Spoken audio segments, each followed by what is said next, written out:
The chase began last night. At Richfield Coliseum, Brad Daugherty poured in 40 points. Mark Price knocked down another 35. But the Cavaliers couldn't knock out the Nets and the red-hot Drazen Petrovic until the game's final minute. Steal by Hot Rod. Hot Rod heading to the hole, and he'll dunk it home. On to the Garden and the first-round rematch. Celtics and Pacers. No, Larry Bird didn't play. Yes, Boston still won. Reggie Lewis was the spark, a 36-point night, as the Celtics pulled away late to win by 11.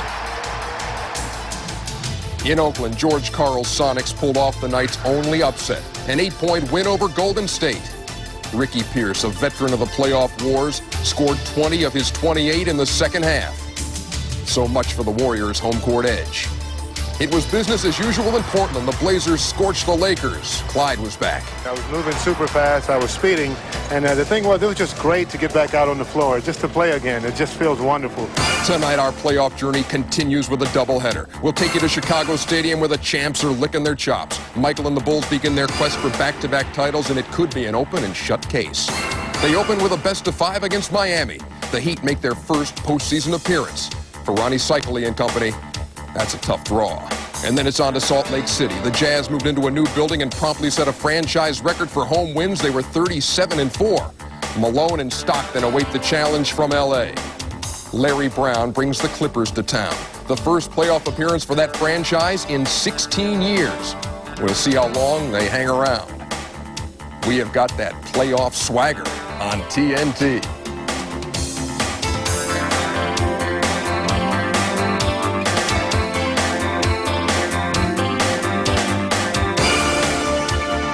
Tonight, the NBA playoffs hit full stride. Good evening, everybody. Ernie Johnson in Atlanta. 8 teams played last night. The other 8 go tonight. You'll see the Bulls hosting Miami, and later, the Clippers and the Jazz from Salt Lake City. And, of course, we'll keep you posted on the Knicks and the Pistons and the Suns and the Spurs with bonus coverage as the night progresses. And joining me once again here in the studio, Sixers head coach Jim Lynam. And, folks, if you went to bed last night, you weren't around for the whole doubleheader. Portland breezed and Seattle surprised. Your thoughts?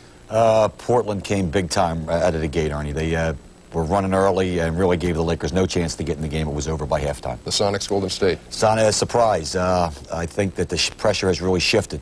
You can win that first game in a 5-game set on the road. You put the pressure on the other team. Now tonight, Chicago and Miami. That doesn't take much explanation. No, not really, but don't put the onus so much on Miami. Chicago versus anybody at this point, monumental chore. Inexperienced Miami really going uphill. Intriguing out west. You got the Clippers and Utah tonight. I think this has the potential to be a very, very competitive series because I do not see the Clippers as your normal number 7 team. They've been playing extremely well since Larry took over. That'll be game 2 tonight. We'll be back at the half with updates and highlights, but right now sit back, enjoy a first-round doubleheader. The Heat and the Bulls, followed by the Clippers and Jazz on TNT. Game regular season wait. Bulls fans are right where they want to be, jammed into Chicago Stadium, ready to root their defending champs. The Bulls' mighty impressive 2-year run, 143 victories, only 38 losses, and a point differential of almost 10.5 per game. They went through the opposition in the regular season like a hot knife through butter. Dick Versace, I don't see many chinks in the armor of the champs. Well, I don't know how you can take advantage of them, but there are 2.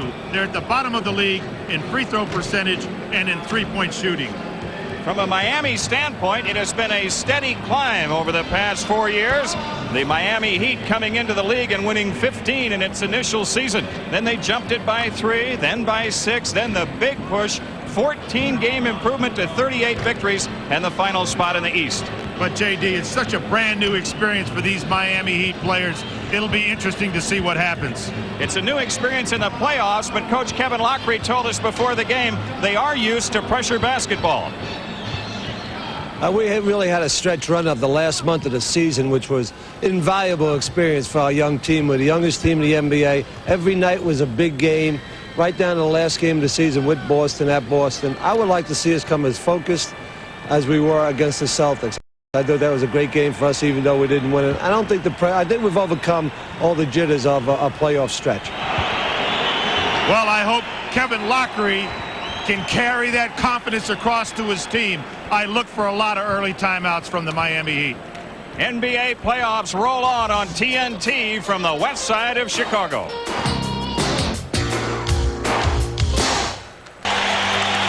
The Jeep Eagles starting lineups tonight for Game 1. The visiting Heat with Glenn Rice and Grant Long at the forward spots. Ronnie Cycli in the middle. Brian Shaw and Steve Smith in the backcourt. And the Chicago Bulls with that familiar lineup: Pippen, Grant, Cartwright, Paxson, and Jordan. This is a veteran-tested Bulls team. 618 playoff games, Dick Versace, to 25 for the Heat. Well, that's an awesome differential there, and Kevin Lockery showed a lot of bravado in his opening comments. I took a team, the Indiana Pacers, that had been to the playoffs a couple other times, but it hadn't been but about 6 years. Now we see Kevin Lockery and Phil Jackson preparing their teams. But the point being, this is a team that's never been to the playoffs, and it's really a different concept for them, because what they don't realize is, yes, they've been playing hard, as Kevin pointed out, in the last few games of the regular season, but they have no idea what they're in for when the Dobermans are turned loose by Chicago. I'm afraid that we're going to see an opening, and I hope not for their sake, but I'm afraid we're going to see an opening like we saw against Portland and LA the other night. The Bulls have never lost to Miami, as you see by that graphic. 4 of those victories coming this year, but the Heat were very competitive in 3 of the games. In fact, one of them was a 2-point game in Miami. This Miami team, as Kevin Lockery told us prior to the telecast tonight, the youngest team in the NBA. And so it was that stretch run in which they were in contention all the way to, well, the final day of the season that he feels is going to help them have some kind of experience in terms of playing under pressure. Well, J.D., I look for Kevin Lockery to do all kinds of cute, clever things. One of the things I anticipate is that he's going to play a small lineup, maybe with Glenn Rice at the power forward and Grant Long at the center, and almost anyone else, Keith Askins or one of the guards at the small forward, trying to get an offensive team in there that can put a lot of points on the board. Small teams in the past have given this team a little bit of trouble, but only on occasion. The Bulls went 15-2 on their way to the championship in the last playoff season back in '91. They have also won 16 of their last 17 playoff games here in Chicago Stadium. Well, anytime you have a guy that has Glenn Rice on the other team, the player that he's become, the interior leader that he's become for this Miami Heat team, and the fact that he's such an unbelievable three-point shooter, this guy has made more three-point shots this season than 9 other NBA teams. We have a delay because of a malfunction of the shot clock and game clock above the basket, which is, by the way, to the left as you look at the court with our television picture. So it's the defensive goal of the Chicago Bulls. The other clocks are working properly over the other basket. It's interesting that the Miami Heat should become the first team in this recent expansion group to make it, because they are playing against the only team in NBA history to make the playoffs its first year in existence. And as we go through this list, you'll see that 4th places them about in the middle of the pack.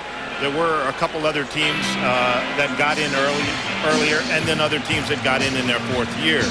So they're really a blueprint, I think, for expansion teams in the future. There's no question that Billy Cunningham, Louis Chappelle, all have done a tremendous job of building this team. They built it through the draft. They built it with young players, and they built it with good character of the players. The players that have been a problem for them, like Sherman Douglas, they moved them on. And I think that's what you got to do if you want to eventually sniff at a championship. You got to build a team around good character. Darryl Garrettson has made the decision to get this game underway, and the shot clock and game clock above the one basket to the left, as you look at that picture, will be worked on while the game progresses. Horace Grant guarded by Grant Long.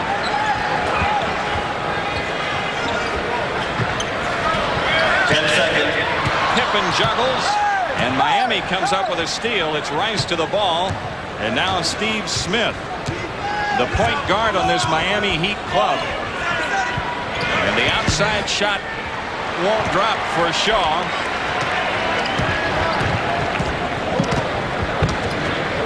I really would have liked to have seen Brian Shaw let some other members of the team touch a little leather in such a crucial first possession. It's not a bad idea. Just let him touch the ball one time, before you put that shot up.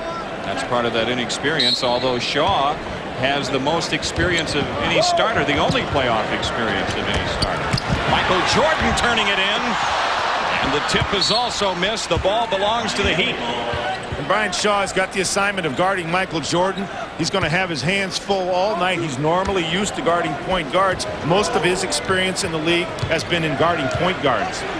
He's guarding Smith. Smith is a point guard, but he's 6'8". Miami with a big guard tandem, Smith and Shaw. 10 on the shot clock. Shaw against Paxson. Rice. And Jordan spears the rebound. We've played over a minute, no score. Chicago in a hurry. And Scottie Pippen breaks the ice. Well, Glenn Rice took a very tough off-balance shot. I think the nervousness of the Miami Heat is normal and expected. And if they're going to get over it, they've got to maybe break the defense down a little bit with some passing and some movement. Smith in the post, got Jordan in the air. Now Grant Long. And Jordan another rebound. And again, the Bulls looking to score in a hurry. Paxson pulls up.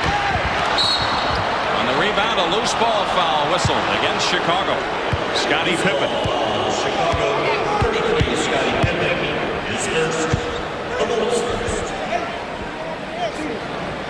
So the Miami Heat 0 for 3 to start out, but Chicago only 1 for 4.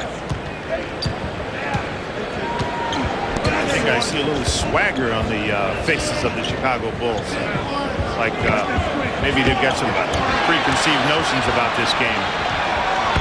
Long missing. Jordan ahead to Pippen. A quick punch into Horace Grant, and Miami comes up with its second steal. Brian Shaw to the hoop. And the Heat have their first playoff points ever. Well, that'll make them feel better. That'll loosen everybody up, and they'll get their confidence. 9.5 minutes left to go in the first quarter. John Paxson with 10 on the shot clock. Michael Jordan over Rice. Book it.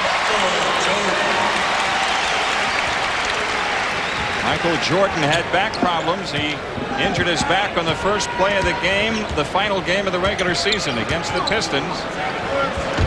Well, this is a matchup inside. They're trying to take advantage of the fact that John Paxson is guarding Brian Shaw inside. And the backup, B.J. Armstrong, they'll also be a big advantage for the Miami Heat. They seem to want to go inside and take advantage of that. We talked about that with Kevin Lockery today at the shoot-around. Jordan missing after hanging the shot up there, and the ball out of bounds. It belongs to Miami. I thought that Kevin in the shoot-around downplayed that. He also downplayed the fact that they might post up Steve Smith as well. It's Smith at the controls against Jordan. Quick drive by Smith, got bumped, count the basket. And the Miami Heat with the early lead. Well, Steve Smith is some kind of rookie coming off a very difficult year. You see how he finishes the drive there? That's a good sign when a rookie can finish. When he finishes in the playoff, it's a better sign. In the regular season, Smith was a 75% free throw shooter. That three-point play puts the Heat in front 7-4. Scottie Pippen against Rice, and he is fouled. Pippen to shoot 2. Glenn Rice on the foul. That's the first foul whistled against the Heat. Well, J.D., I think that's the matchup that's going to be most troublesome for the Miami Heat, only because it's their top scorer. It's their interior leader. It's their inspirational leader. It's the guy that they're going to count on to put up a lot of points. He had a He had a game against Orlando to get this team into the playoffs where he almost single-handedly carried them on their backs. He looked in the mirror the night before and said, hey, look, I want this team in the playoffs. I guess I'm going to have to be the man. And he came up with 46 big ones against Orlando. Pippen and Jordan, who lead the Bulls in scoring, have all of the Chicago points to this point. Shaw turns it in. Nice drive by Brian Shaw. He's got 6 for the Heat.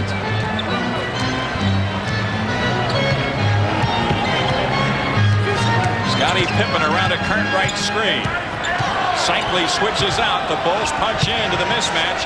Cartwright over Rice. Actually leaned on him. Just as Kevin Lockery told us, it's going to be single coverage inside on the post. He's not going to be trapping and having long rotations out of those traps. Quick drive by Smith. The ball punched outside out of bounds to the Bulls with 7:47 left. Miami claiming that it was the Bulls who touched it last. And they win the argument.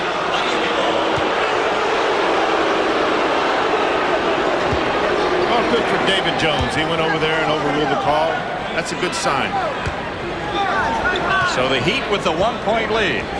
Smith guarded by Jordan. This has not been a quick start by the defending champs. But in the head-to-head meetings this year, the Heat were very competitive in the first quarter of their 4 games. An offensive foul whistled against Brian Shaw. Oh, my. I see why Brian Shaw is not happy. That was like a college flop. I hate to see that called. That's we'll have them flopping all over. And the Bulls in possession, needing a hoop to get the lead. 4 of 10 for the Heat. Chicago 3 of 7 from the field. The Bulls on the perimeter looking inside and finding Jordan out front. Ronnie Cycli, the Heat rebound. Steve Smith guarded by Paxson. Cycli against Cartwright. Ronnie Cycli off the glass, and Miami steps out to a 3-point advantage. Well, Ronnie Cycli is the kind of center that can give Bill Cartwright problems. He can score inside. He's got the quick turnaround off the glass. Wants to go outside and shoot. Super pass by Cartwright. Jordan missed, but drew the foul. He'll shoot 2 after this timeout. 6:51 left to go in the opening quarter. The Heat by 3. Chicago Stadium, it's the upstart Heat, finding themselves out to a 3-point advantage. Early in the game, 18,676. Looking on. Well, in all honesty, I thought I detected a little swagger on the countenances of the Bulls. A little overconfidence, maybe a little, a little extra shake and bake, thinking things going to be easy. That the defense by the Heat wouldn't be there, but it was. They're going to have to work for their baskets, and I think the Heat has come out and clearly demonstrated that they're going to do that, and they're here to stay for the duration. Kevin Lockery has made, I think, a major decision here at this point. With 2 fouls, he's leaving Rice in the game. With 6:51 left in the quarter. Michael Jordan gets another. He can bring the Bulls to within 1. There's a couple of theories on that. One is you want to get him out immediately, and then you can get him back in the second quarter and then take him out when he gets to third.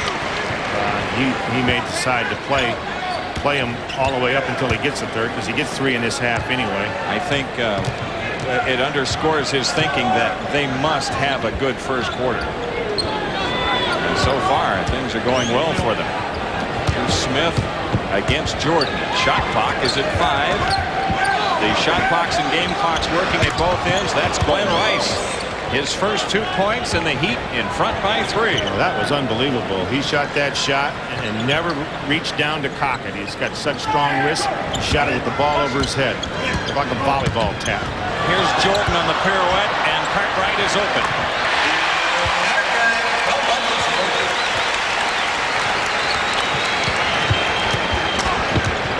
Shaw around a Cycli screen. Now to Cycli. He's a little high off the glass, and Cycli with a foul as he took down Horace Grant. 3 team fouls on the Heat. Ronnie Cycli with his first. Oh, that's a good aggressive foul. He went after the ball. Clearly a foul. Horace Grant took a good shot. On a punch out of that Miami backcourt. 6 of those points from Brian Shaw. Cartwright finds Pippen, but Scottie Pippen lost the handle. One of the things Kevin Lockery told us at the shoot-around was he wasn't going to get rid of his transition game. He was going to keep it in there, but I haven't seen much of it as of yet. But then there haven't been too many opportunities. Glenn Rice against Pippen. A 3-try by Rice. Book it. Glenn Rice with the last 5 for the Heat. They open up a 4-point lead.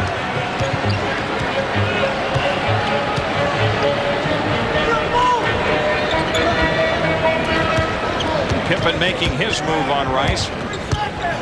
Horace Grant over Long. Grant gets it back. He's relentless on the offensive boards, but it's Long with the rebound, and Miami looking to extend. Well, Grant Long could easily be a candidate for the most improved player in the NBA this year. Can make a strong case. He's improved his stats in every category. Smith off the drive and a foul called. Scottie Pippen with his second. And let's see how Phil Jackson plays it. I don't see any movement on the bench down there. That's interesting that he's electing to play it as liberally as he is. A sluggish start by the defending champs. Jordan the steal. Paxson ahead to Pippen. Blowing pass Rice.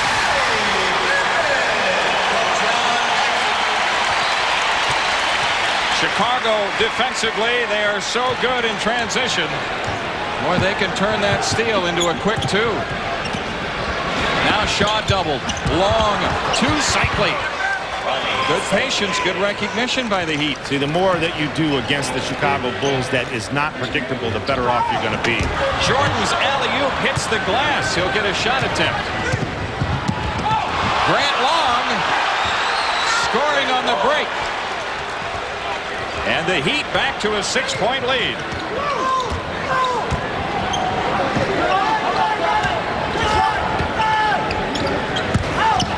Scottie Pippen under the Grant.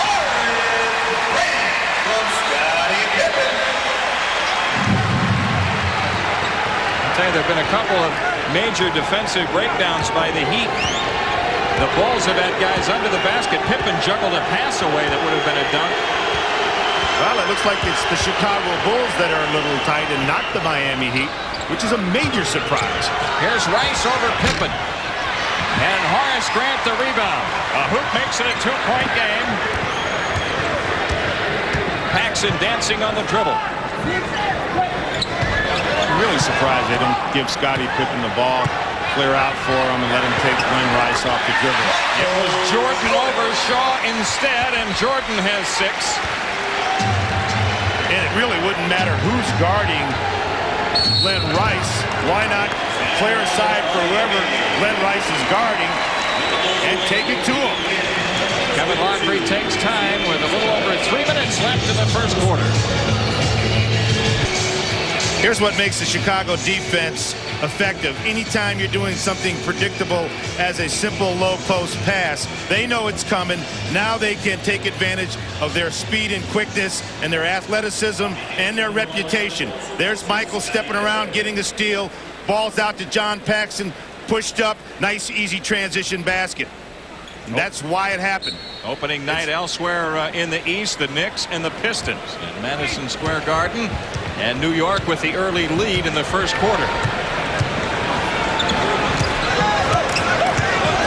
Miami the 2-point lead. Glenn Rice under heavy pressure, and Bobby Hansen, who's in for Pippen, plays it ahead to Jordan. Ronnie Cycli rebounding the Jordan miss. Glenn Rice on that last trip missed Ronnie Cycli wide open over on the wing. He's got to hit the open man. Inside, it's Rice against Paxson. Jordan the block as he recovered, knowing that Rice wanted to post. It was Hansen, I'm sorry, that he had posted Well, up. this is going to be the next step up for Glenn Rice. He's going to have to learn to read the double teams. He clearly missed it that time. There's going to be an open man when there's that many people coming, and he's going to have to learn to go from inside in the post to outside on the perimeter on the weak side. The old inside, weak side pass, which the Chicago Bulls do very well.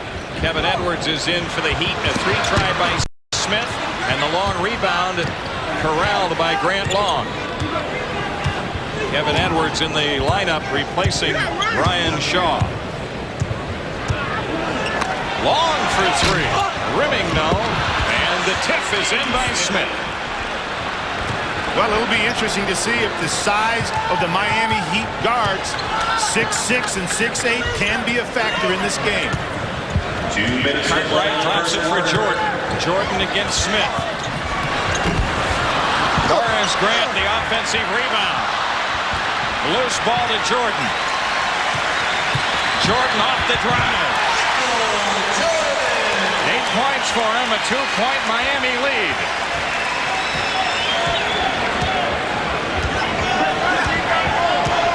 Smith around the Grant Long screen. Now Edwards off the drive, shooting on Paxson. Cartwright juggled a rebound away to Cycli, who missed the dunk, but a foul on Cartwright. Well, JD, it's very interesting. Anytime Miami comes down, tries to run a set play, a simple post-up, or a double pick down, anytime they do that, they're not effective. But when they do things in an unpredictable way, as you just saw Kevin Edwards take that shot, not as predictable, chance for offensive rebounds, Rony Cycli ends up on the free throw line. Cycli is 73% free throw shooter during the regular season. 4-year pro out of Syracuse. Well, Rony Cycli's 5, 7, 8 free throw percentage for his lifetime is dramatically improved this year, shooting almost 74%. As are the Heat. They have been near the bottom their first 3 years in the league, but this year they rank very high in team free throw percentage. It's Cartwright open, right back to Jordan. And Rony Cycli the rebound. Michael Jordan, 3 out of 9. Kevin Edwards launching long. And the rebound to Jordan. He's got a run out. Well, I'd like to see Kevin Edwards show a little more patience. He's not one of their best percentage shooters from the perimeter. He's only a 45% shooter. They got to break the defense down a little bit, be a little more unpredictable. Let that guy shoot a little bit if you want. It was Rice over Hansen. And now Chicago looking 2 for 1, and Jordan zigs and zags. I look for Kevin to get a timeout pretty quick here. I don't know. They got 33 seconds left in the quarter. He almost did, but he thought better of it. Now it's Miami with a quick shot. They could do it, and a foul on Horace Grant. The Bulls are over the limit.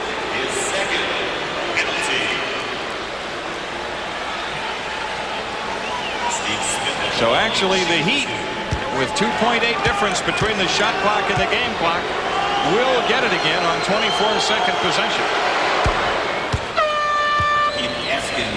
Smith with 6.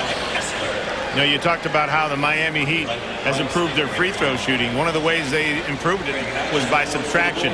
One of their worst free throw shooters was Sherman Douglas. He now plays for the Boston Celtics. And the other guy, and he took the bulk of their free throws when he played for them and was their leading scorer last year. And the other guy was Rony Cycli, who took the next most amount of free throws for the Miami Heat, and he dramatically improved his free throw shooting. Therefore, the whole team is a better free throw shooting team. Smith with 7. Miami by 1. 2.8 difference, remember, between the shot clock and the game clock, and 17 to shoot. The Heat to steal. Smith on the run out, and Miami in front by 3. Wow, the long arms of Steve Smith can be a factor. This guy is some kind of athlete. He's come back off of knee surgery, the death of his mother. He's had a difficult rookie year. He's the 5th leading scoring rookie in the league, and he's #1 in assists for all rookies. And now he'll have to deal with Michael Jordan with 6 seconds left. Paxson left open. Sidesteps Ogg. Ogg maybe got a piece of it. Hansen, a turnaround shot. And after 1, we've got a surprise here in Chicago Stadium. Through 12 minutes anyway, Kevin Lockree's Heat up by 3.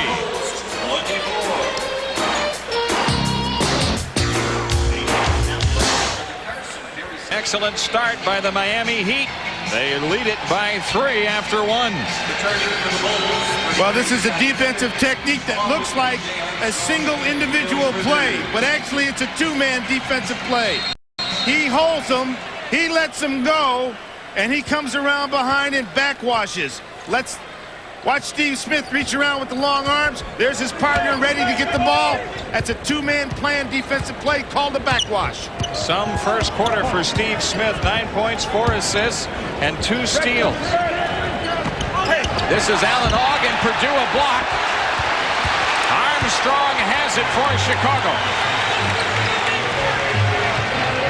Pippen, who's back in, playing with 2 fouls, is guarded by Keith Askins. Off the cut, Pippen scoring the goal and a foul.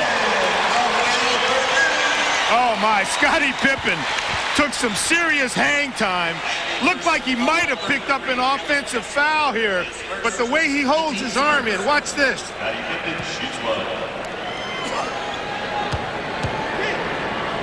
You make the call on that one.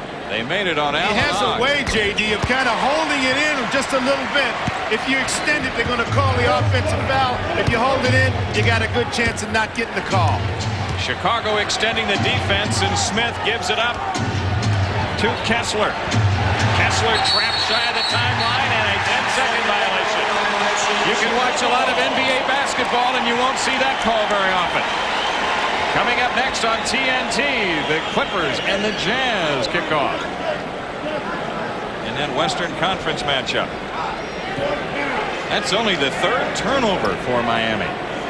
The Knicks continue to lead the Pistons in the second quarter, and that is a low-scoring game, as everyone would expect. They're just beginning the second quarter there. Yeah, it's kind of a pointless series, isn't it?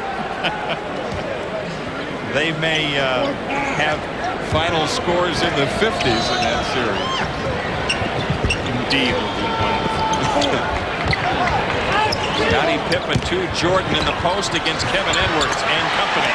Well, there's no Michael with defense for 14. that. They sent the double team. They got some size on them.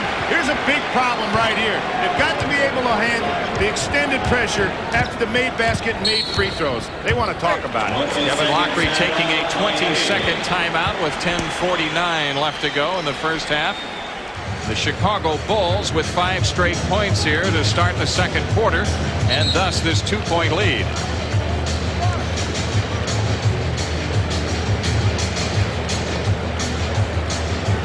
And now we understand it is a full timeout. 29-27 Bulls. 2-point lead for Chicago. We're early in the second quarter. We've seen Michael Jordan at his best, Dick. Well, why is Michael Jordan able to take advantage of the size of Alan Ogg coming over on the double team? He smells it coming, see it? And he turns and fades towards the baseline, negating the 7'1" size of Alan Ogg. That's instinctual. It's brilliant. He's got 14 points in the contest, all of the Chicago points from the backcourt. And Miami with 15. Brian Shaw and Steve Smith have the bulk of them. There's an isolation on B.J. Armstrong. Kevin Edwards scoring. And that's the one thing that Kevin Edwards can do. It's the thing that's kept him in the league, his ability to take the ball to the basket. He's one of the best sleepers on the Miami Heat roster. Of course, he played his college basketball here in Chicago at DePaul. This is Scottie Pippen. He's had a rocky start here in game 1 of the playoffs. Keith Askins with Pippen backing away to front on Cycling. And so Askins nails the 3. He's not a bad 3-point shooter, 34%. Miami Heat not intimidated in the least. Michael Jordan for the dunk.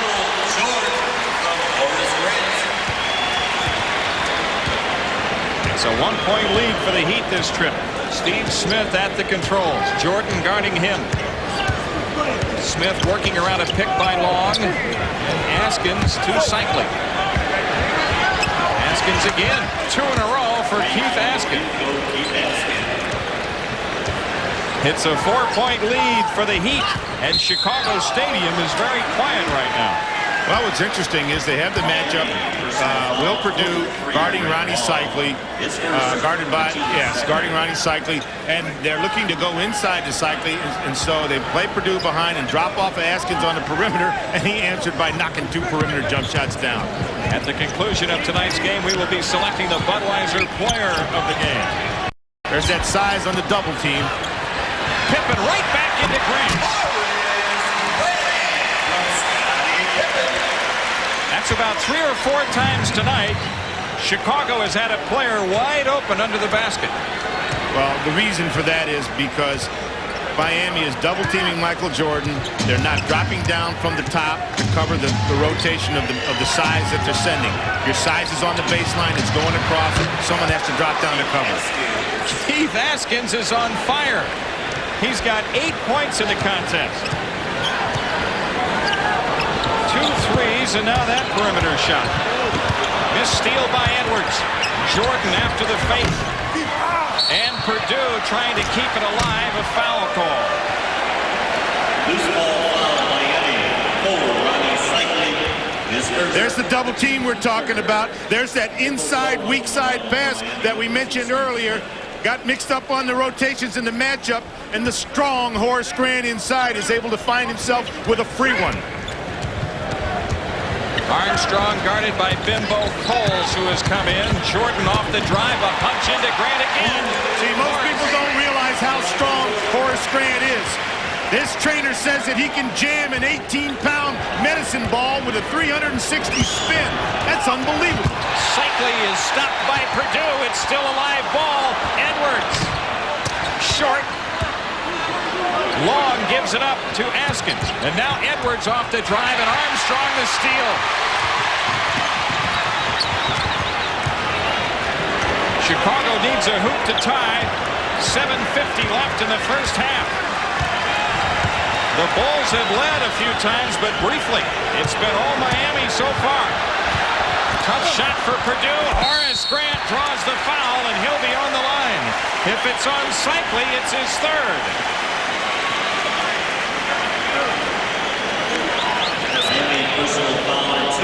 It's on Keith Askins. Well, Horace Grant takes the role of being the person that sits in the third chair on this team behind Michael Jordan and Scottie Pippen. But right now, that third chair is a major factor in them staying in this basketball game right now. Scottie Pippen kind of quiet. Michael Jordan is Michael Jordan. But it is not enough right now. By the way, Ronnie Cycli has only 1 foul. The Knicks with a 7-point lead at home in the second quarter against Detroit. Here the Chicago Bulls draw even at 37. Horace Grant with 8. Michael Jordan out of the game. Craig Hodges is in. Miami throws ahead against the pressure. Cycli over Perdue. The thing about the Heat, they understand that pressing defense, and they don't stop once they beat the initial press. They continue on to the basket. Well, JD, that's the best way to play it. Anytime a team presses you, you should punish them for pressing. What a great shot by Perdue. Oh, Will. Where do you think that one out? I don't know, but he'll be talking about it tomorrow on his 900 number. Bimbo Coles nearly double dribbled, and a foul was called. Chicago personal foul, 32. Will Perdue on the foul. First team foul against Chicago.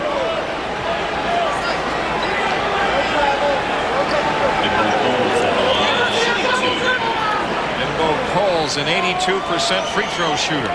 Averaged over 10 points a game in the regular season. Boy, this is a young club. As you see, Bimbo Coles, second-year pro. Well, when Bimbo Coles came out of college, he was a huge scorer in college. You remember he played on the Olympic team, and he was a player that everyone thought was going to have a nice, easy entrance into the NBA. Struggled big time. Looked like he almost didn't belong in the league. But this year, he's improved in almost every statistical category, and he's a tough kid. At one time, when they were playing out west, he got a broken nose. He flew back to Miami and then flew back to the West Coast and only missed 1 game. Played 81 games this year. This is B.J. Armstrong. Armstrong, and he's fouled by Askins. That's the second foul on Keith Askins. The Heat over the limit, and Chicago on the free throw line with 6:54 left to go in the half. The one thing we see about this Miami club, we talk about the youth. Oftentimes, Dick, when expansion takes place, the Knicks lead now is 11 over Detroit. Oftentimes when expansion takes place, the team coming into the league says, well, we're going to build with youth.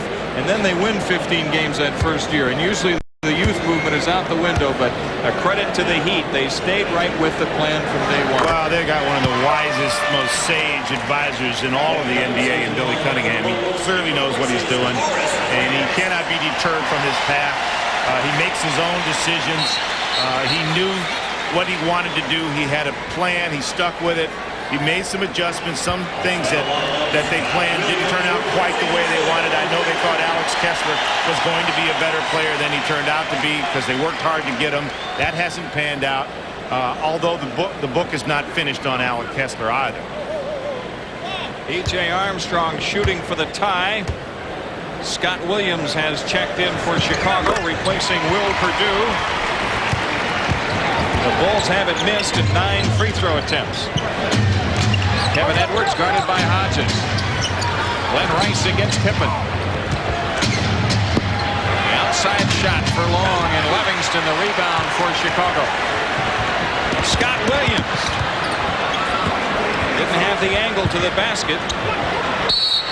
Now he takes a 20-second timeout. 6:31 left in the half. 15 on the shot clock. Phil Jackson's club looking for a lead. They haven't led very often, nor by very many tonight. Well, J.D., I'm impressed with 2 things. One is the transition defense of the Miami Heat. When they lose possession of the ball on a missed shot at the other end, they're getting back very well. And not only getting back, they're matching up and matching up high. And the other thing that's impressive is when they are playing on the half court, they're making passes difficult. That 20-second timeout that was just called was basically called because Scott Williams had no place to pass the ball. Don't forget, coming up at halftime, the Prudential Halftime Report. Ernie Johnson and Jim Lynam in the Atlanta studios. Highlights of Detroit at New York. And a preview of Game 1 between the Clippers and the Utah Jazz. Coming next tonight on TNT. They love the Bulls in Chicago. And why not? We showed you at the beginning of the game how impressive the Bulls have been the last 2 years. I would love to have a tape recorder in the Bulls locker room at halftime. It should be very interesting. And Miami will get a severe taste, I'm sure, at the start of the third quarter of whether it had its effect. Livingston lifting the Bulls into only their 3rd lead of the night. And lift is what he does when it gets to be playoff time. He was a big factor in the Bulls' sweep of the Pistons last year in the conference finals and their win over the Lakers in the NBA championship. Well, Bimbo Coles just showed us some of that offensive prowess that he came into the league with. And a nice penetrating move right over B.J. Armstrong. That's his first field goal. He's got 4 points. Armstrong guarded by Long in the switch. And now B.J. trying to find the mismatch. And there it is. Scott Williams in on Bimbo Coles. Coles with the foul, and Scott Williams shoots 2. See, one of the philosophies that you want to have when you have a real bad mismatch inside is exactly what Bimbo Coles did. You got a big-time mismatch. You got a power guy inside on a guard. So what you tell the guard to do is go for the steal. But what happened is Scott Williams put his left arm out or his right arm out and tried to hold him off, and that caused Bimbo Coles to get the foul. Michael Jordan back for the Bulls, and Craig Hodges is out. 5:48 left to go in the half. Sometimes when you have those mismatches inside, if the smaller guy doesn't go for the steal and he settles in behind or gets on the high or low side, you end up giving up a 3-pointer. So it's a pretty good philosophy. Well, the Bulls had made 9 straight free throws prior to those 2 misses by Williams, and Miami with an opportunity to regain the lead. Ryan Shaw back in. He's at the controls, guarded by Jordan. Coles pressured by Armstrong. Grant Long against Livingston, and there's Rice open, but blocked again. Scott Williams on the second one, and a jump ball has been called.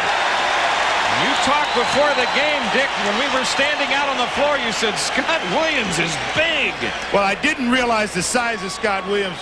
As we see Glenn Rice go up inside, and he gets blocked from behind and then blocked again. No goaltending there. They are going to give him a jump ball on the first block. That was Pippen. Scott Williams going out. Bill Cartwright back in for Chicago. 5:29 left to go in the half. Rice and Pippen. Pippen controls to Livingston. Jordan guarded by Shaw. Michael, quick move to the hoop and finishes lefty. 18 points. Creativity. Thy name is Michael. The Bulls with their fourth two-point lead of the game. That was Pippen the steal. Livingston, Pippen, and Jordan. And now the Bulls have their biggest lead. I mean, if there was a force meter on dunks, he just broke the meter. Timeout. A wise choice by Kevin Lockery. This is a 20. Chicago Stadium roars to life.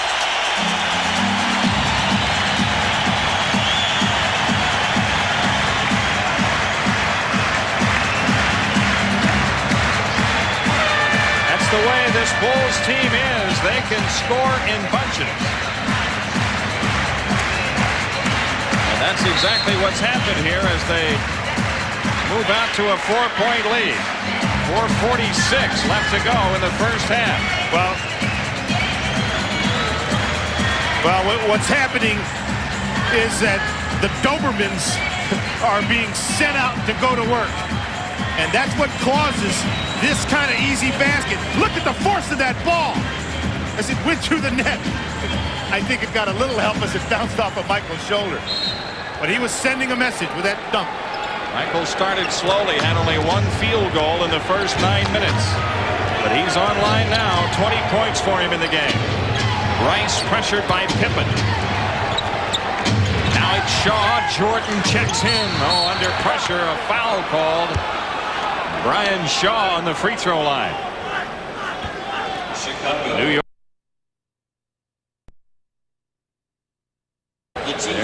They've got 41 points on the board already before halftime. That foul on Michael Jordan is first, and Brian Shaw, 79% free thrower, hits the first free throw attempt tonight for him. Well, you know, normally in the NBA they say first team to 100 wins. In the Detroit-New York series, what is it? First team to 85 wins.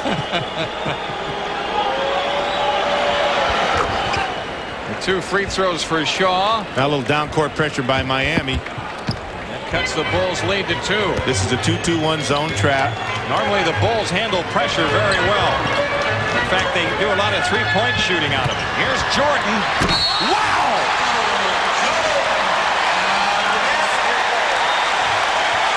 Everyone in this arena fell back in their seat. You did. I did. The whole scorers table fell back in their seat. When he decides to elevate his game, he says, "Get out of my way." Oh, my Lord. Ronnie Cycli on the foul. Jordan's got 23. And Cycli has his second foul now. Chicago's lead is 5. Glenn Rice over Livingston. Livingston may have got a piece. Pippen the rebound. And Bimbo Coles knocked it out of bounds. Chicago Stadium, the site tonight as the Bulls begin defense of their NBA championship. And Dick Versace, it was a sluggish start, but we are now seeing the Bulls bearing their horns, so to speak. Well, JD, the thing that kept Miami in the game early was their good transition defense. The fact that the Chicago Bulls came out with a little swagger, a little passive defensively, but now they're really stepping it up. Paxson looking for Jordan. He's on fire. It's the first miss for Michael in a while. And Brian Shaw right back for the Heat. Jordan knocked it away. It's out of bounds to Miami with 15 to shoot. Everything now the Bulls are contesting. Rice against Pippen. Steve Smith right back to Rice. Good play. Oh, good out of bounds place. Stepped the inbounder back inside. Nobody picked him up. Wide open inside. About 3.5 minutes left in the half. Livingston takes up slack. Came up empty at the basket and then gets hit with a loose ball foul in the process. Well, I think Cliff was a little frustrated that he missed that shot. He actually made a nice move, put a little dipsy-do on it. Not really the way he makes his living, but it was a good finish for him. Just didn't go down, then he got frustrated. Horace Grant back in for Livingston. I think Phil Jackson was a little frustrated too. He wanted a basket on that trip. Smith against Jordan. Smith from 20. Rimming no, and Pippen controls the rebound. Scottie Pippen under to Grant. Yeah, I talked before about how they got back in transition and how they matched up. That time they got the bodies back, but they didn't match up. Scottie Pippen has his 7th assist, and Horace Grant is getting rich hanging around the basket. Cycli. A pitch out to Long. What an acrobatic shot for Grant Long. He has 4. Well, Michael Jordan came across the lane and made him change that shot, but he responded. Grant Long, big-time basket. The Heat hanging right in, only down 3. 10 on the shot clock. Jordan against Rice. This will be his 3rd foul unless he lets him go. It's out of bounds. Last touch by Miami, and a timeout taken. 2:21 left in the half. 52-49 Chicago. With the Bulls up by 3 here, a reminder, Game 2 of our doubleheader tonight on TNT. Game 1 in the Clippers Jazz series with Pete Van Wieren and Jack Gibbons ready for the call there. Sometimes a player just has to take his entire team on his own talented broad shoulders. Look at this finish by Michael. Michael knew that the team was in trouble, that he needed baskets, and they needed inspirational baskets. He provided. Michael Jordan with 12 points in the first quarter, 11 in the second for his 23 points so far. Interesting thing, Kevin Lockery decides to leave Glenn Rice in with the 2 fouls early, gets him in and out a little bit, plays him quite a bit in his first half. He's 3 for 10 for 7 points. Playing very tentatively offensively. He's afraid to pick up the foul. Chicago to come in with 6 on the shot clock. It's Pippen to trigger. A lob to Paxson. Now Jordan from just inside of three-point country, and he has 25. Well, the thing that's amazing is how can you have Michael Jordan that open? I mean, you must switch out. You must get on his tail and follow him. You just can't let him be that open. It looked like the Heat really committed a lot of people to following the ball, Dick. Rice gets the dunk, and I think they did so because they knew the Bulls were up against the shot clock a little bit. And they thought maybe they could get the ball stopped. But the Bulls were able to get it to the open man. Cartwright, Cycli on him. Jordan tips to Grant. And now it's Jordan again. He's in for an Astro-like performance. He's got 27. Well, J.D., the problem with Michael Jordan when you're trying to defend him is that you got to make him shoot the jump shots. Because if he gets airborne and flying in there, I mean, all those baskets are too inspirational. Problem is, he's knocking down the jump shots. That ball is like on a rope right now. He's shooting ropes. Ryan Shaw and the Bulls quickly doubled as Miami wanted to post John Paxson. Chicago personal foul 5, John Paxson. Paxson gets hit with the foul. The team's 4. 4 team fouls. First in the last 2 minutes. 1:06 left. The Knicks have opened up a 13-point lead on the Pistons. Outside shot for Smith. Steve Smith with 11. That's his first 2 points of the second quarter, however. Look at the matchup inside with those 2 new prototype power forwards, Grant Long and Grant. Horace Grant. Here's Cartwright in deep on Cycli. Now Paxson sidesteps Shaw. First 2 points for John Paxson. That's how he makes his living. Spot up shooting. Miami in a hurry. They get hit with an offensive foul. They were trying to go 2 for 1, it looked like. And I might add all the other little sacrifices that he has to make to help his team win as he picked up that charge. Second one of the night. And that's the 3rd foul on Brian Shaw. Kevin Lockery getting him out of the game. Also, Cycli goes out. Ogg is in. 7-2, Alan Ogg. Number 53. It looks like the Bulls, they had a chance if they wanted to go get a quick 2 for 1. They decided not to. 16 on the shot clock, about 7 difference. This is Cartwright, had it chopped away. Smith, up court to Coles, who lobs to Glenn Rice. A quick release. Rimming, though, and Scottie Pippen the rebound with 10 seconds left. Got to get the ball stopped there. They're pretty well matched up now. Pippen driving hard to the hoop. You got to make him take the jump shot over you there. Back off. The long up-court attempt wide to the right by Smith. And at the half, the Bulls have their biggest lead at 7. And Chicago Stadium loves it so far.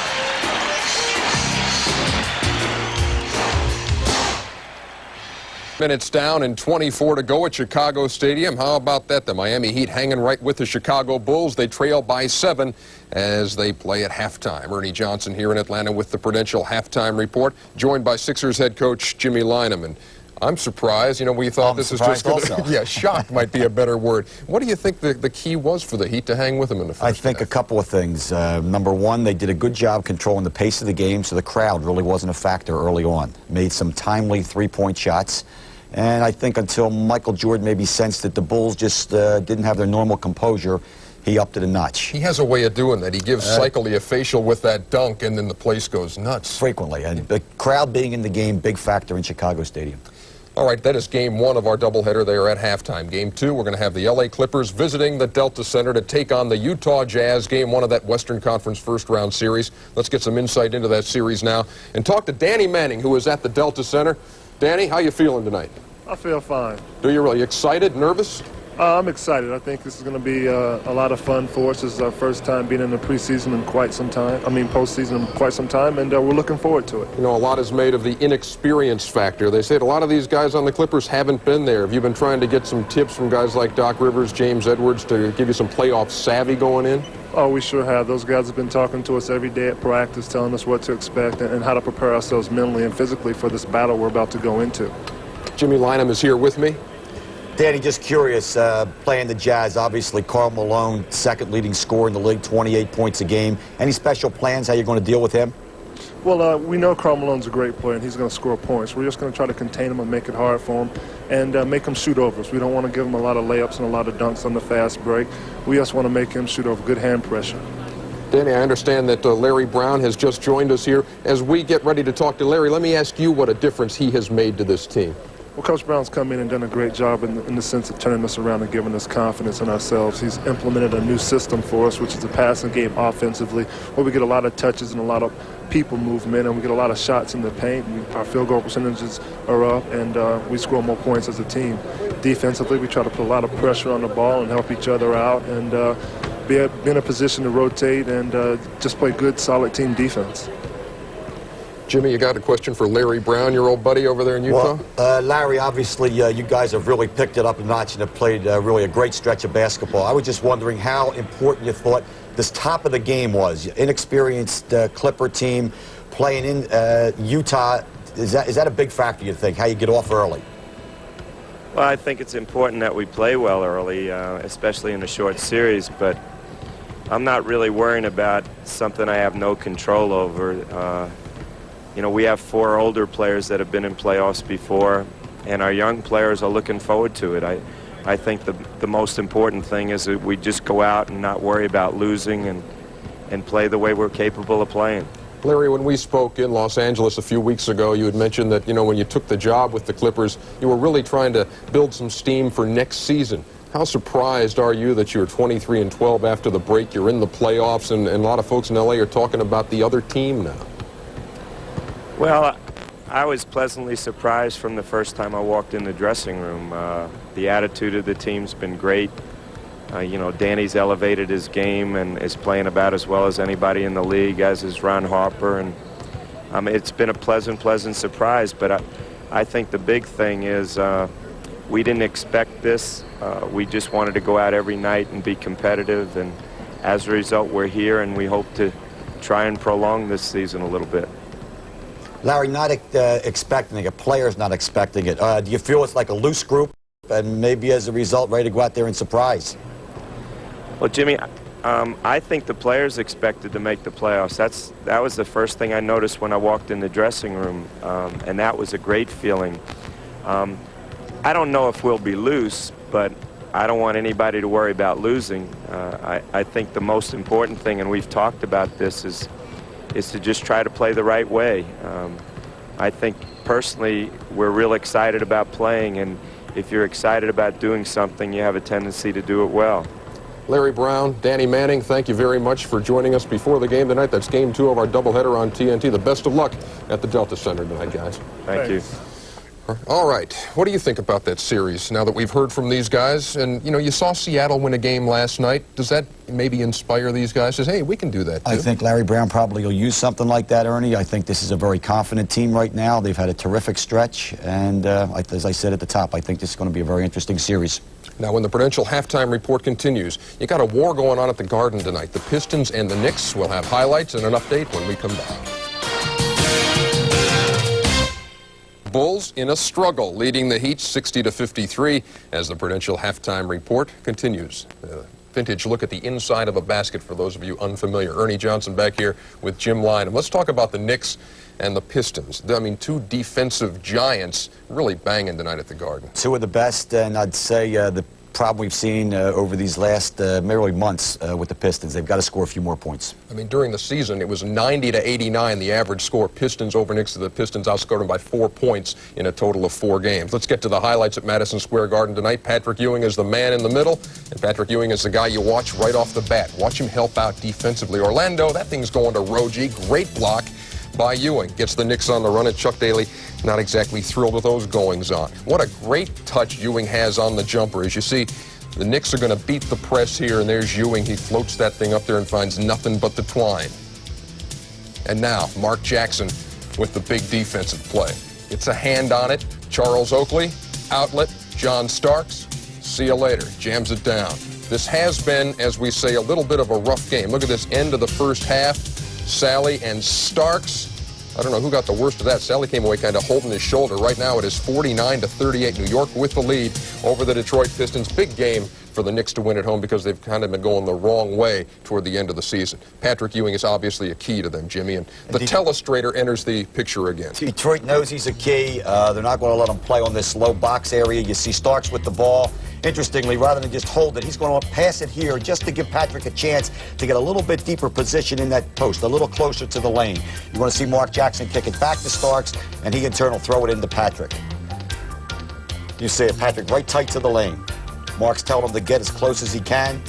Starks throws it in there. Now stop it right here. You're going to see Isaiah. They're not going to let Patrick play in this area. Isaiah's going to come down to double team. Decent position by Sally. You might like him a little bit closer. But what Ewing's about to do is not supposed to happen. Out of a double team, without dribbling a basketball, Ewing's going to get a shot. These two guys will be right there on him. Turns, faces, stop it right there. You see, 2 people on him. Now, what Ewing's going to do with this jumper, he's going to put this ball dead center in the basket. You're not supposed to be able to do that. When Joe Jones shoots this ball, it hits the back rim and goes over the backboard. Because it's Patrick Ewing, you're going to see, boom, dead center, fading, kicking his legs, basket. Joe Jones, that noted jump shooter. I tell you what, that is telestrator action with Jim Lynam. Folks, we're just getting warm here. We got a doubleheader Friday night. We got the second half still to come, the Chicago Bulls and the Miami Heat. We've got another game still to go tonight. Clippers and the Jazz, and inside the NBA after that. Chicago Stadium, it's the Bulls by 7 over the Miami Heat at halftime. Jim Durham with Dick Versace here at courtside, and we are joined by Magic Johnson. Magic, a little more competitive game than a lot of people thought it would be. Well, Miami came out and said, look, we're here to play. We're not scared. We're not intimidated.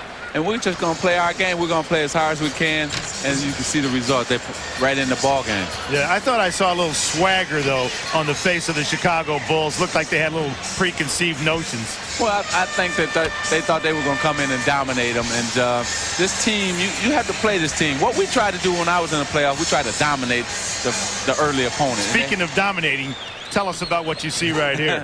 Well, here in Michael Jordan, they run this play all the time for him. He comes, down through the baseline. And Glenn Rice thought he was going to switch, but he didn't. And he's now looking for him. And you know what you're going to do when Michael Jordan is wide open. 20-footer all net. That's the same shot you shoot in warm-ups, isn't it? Exactly. Here you got Pippen coming down right to the airman, and he takes off just to show everybody, I'm right here. I love that. All right, Magic. Thanks for stopping by. We'll see you in Barcelona. You got Great it. to see you, Irvin. Okay. Good to see you, Coach. This 7-point lead for the Bulls happens to be their biggest of the game. It was Miami for the most part. In the first half, the Bulls only led briefly, but then with Michael Jordan showing the way, the Bulls were able to crank it up defensively, and they spurted out to that 7-point lead. You can see in the second quarter it was pretty much all Chicago, 71% to 53% for the Heat.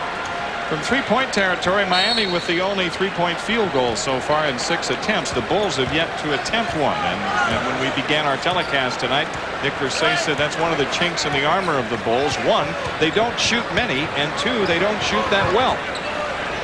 Here's Rice against Horace Grant. Beats him with a nice move, and Rice is in double figures with 11. Well, I think you're going to see Glenn Rice express himself a little more offensively. I think he was playing quite tentatively in the first half because of the foul trouble that he was in. They're going right at him right now. With Michael Jordan. Left that one a little short.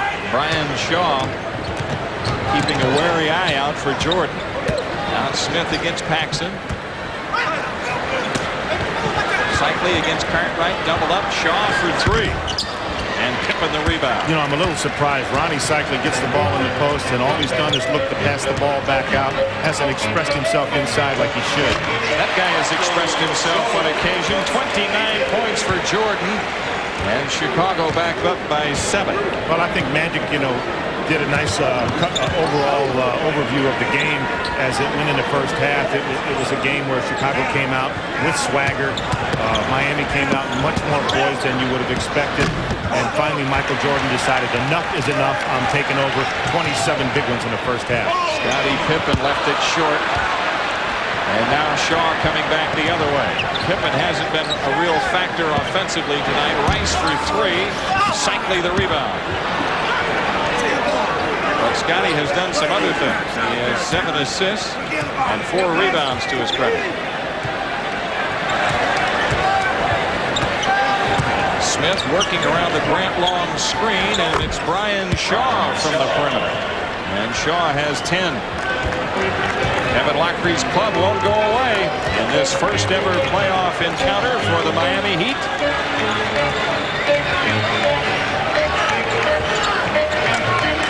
John Paxson gives it up to Jordan. The shot clock at 8. Jordan against Brian Shaw. Hangs the shot up there.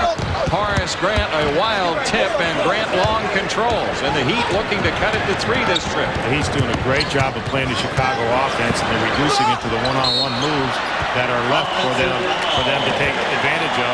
And the only guy that's really consistently doing it is Michael Jordan. So it's kind of getting back to same old, but same old ain't that bad. Glenn Rice with his 3rd foul. We forgot to mention that Rice had the toenail removed from his big toe on his right foot a couple days ago. He had it stepped on in practice. So while that is not a serious injury, it does create extreme pain. Well, someone was talking to me before the game, and they said, oh, nice move. That's what they said. 31 points for Jordan. That isn't what they said. But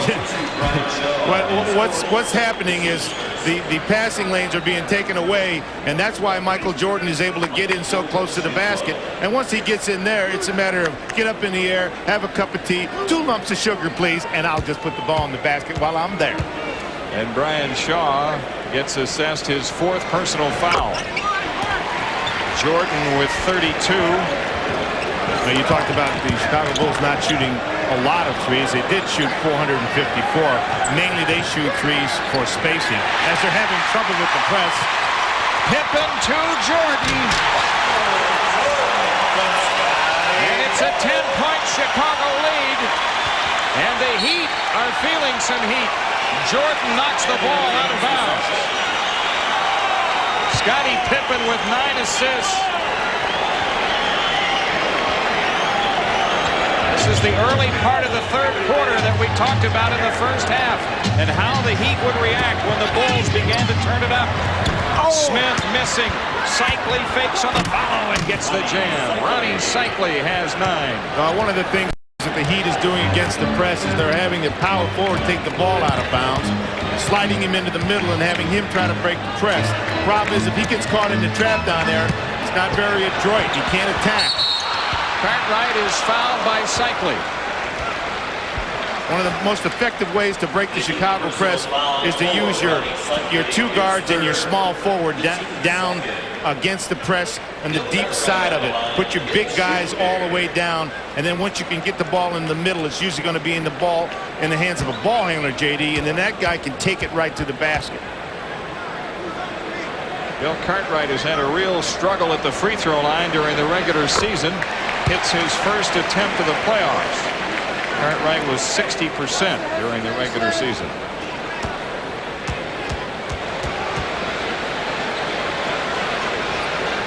Look at Shaw and Smith front Jordan and Pippen. The Heat well aware of that play the Bulls like to use when they flash those 2 guys to the basket on free throw attempts. You see the struggle you have when you have a big man trying to advance the ball against the press. You can't punish the press when you have a big man trying to handle it. You can get it up sometimes, but then it's like, oh, breathe easy. Right. 6 to shoot. Cycli left it short. Look at Jordan snap at that rebound. Hence the expression that Johnny Bach uses, turning loose the Doberman. They rip and tear at the ball when they got their game going. Well, I'm afraid that Swagger has turned to dagger. Oh, Cartwright making a solid move out of the post. And Kevin Lockery is going to have to burn a timeout. Chicago Stadium revs up as the Bulls go up by 12.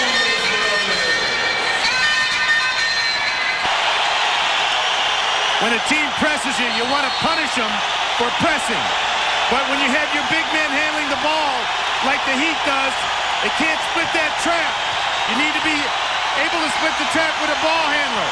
No ball handler, steal, give it up. 10 on the shot clock. Jordan a missed steal. Smith off penetration. Oh, a big basket for the Heat. Steve Smith with 13. Steve Smith showing a great deal of poise and cool for a rookie. And now it's Brian Shaw knocking Jordan's pass away with 16 to shoot. Chicago to inbound.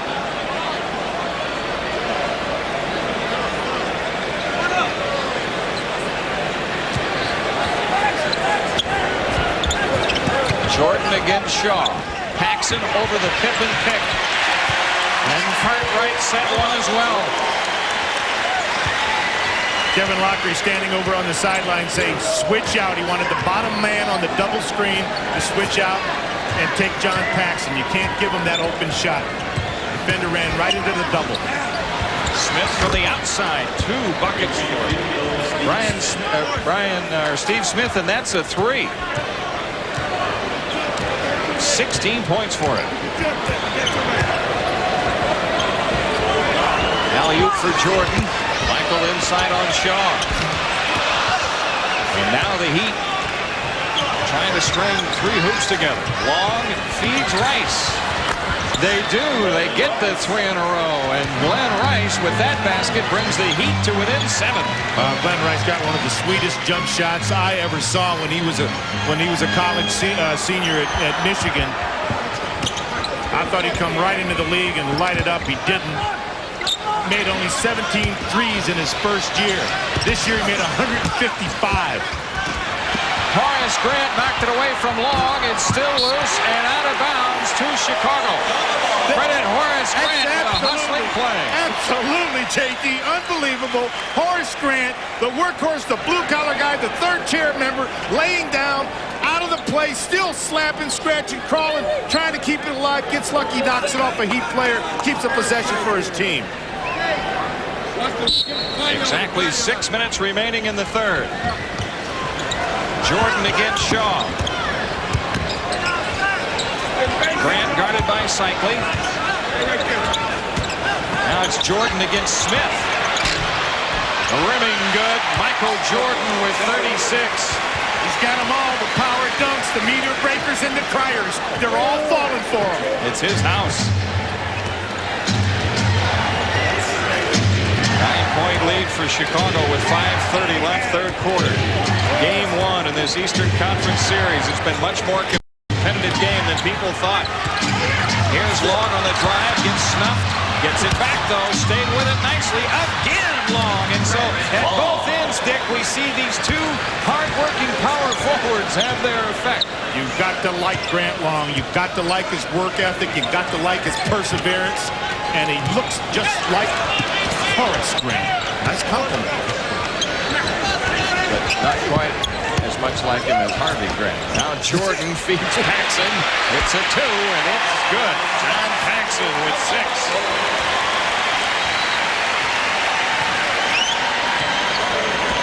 Michael Jordan has 6 assists to go with his 36 points. Oh, one round move to Cycli, tipping the block, but a foul. Now, Chicago really has not solved that high pick and roll. It has provided a lot of scoring opportunities for the Miami Heat. See the high pick and roll? Now he's free. There was no real design on what to do. Bill Cartwright moves over, and that's why you see Ronnie Cycli free inside. Let's take a look at tonight's Chevrolet scoreboard. After this free throw by Cycli. See, if you're going to defend the high pick and roll, the solution to it must be with the two guys out high. Oh, New York up 23 over the Detroit Pistons in the third.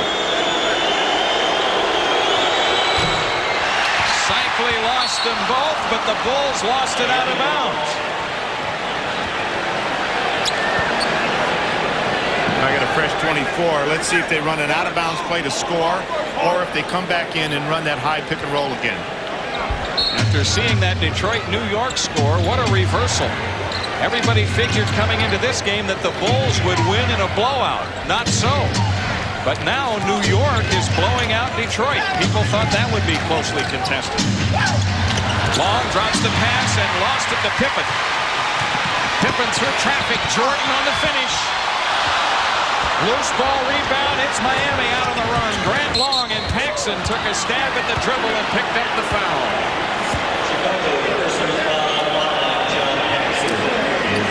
2 fouls on Paxson.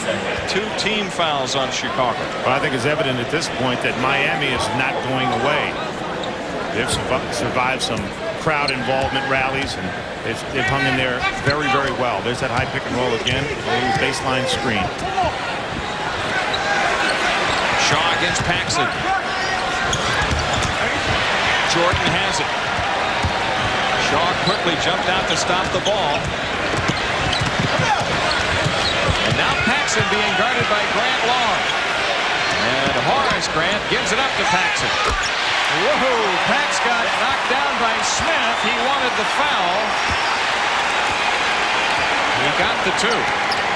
Daryl Garrison looks straight ahead. Miami down by 11. In this third quarter, the first time Chicago's led by double figures. Cycli on the follow.